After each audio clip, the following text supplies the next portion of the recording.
How does this happen? I can cook, I know I can cook, but I just made bloody mush. My brain is not processing a damn thing.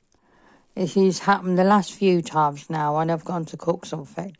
I did a tomato pasta thing a few weeks back or so, and instead of blitzing the tin tomatoes and everything, I just dumped the tomatoes in.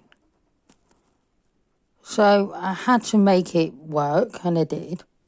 It was great. And now I've just done a pack of noodles.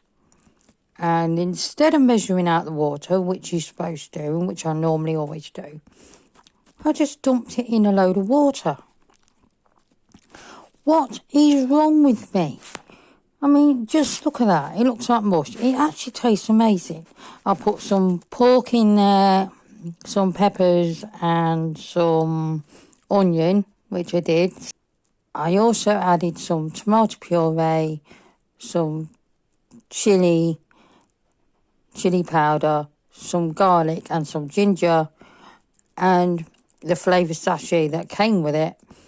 And yeah, it tastes amazing. It really does. It's nice, but mush. What the hell's wrong with me? Please tell me what's wrong with me. I'll see you soon.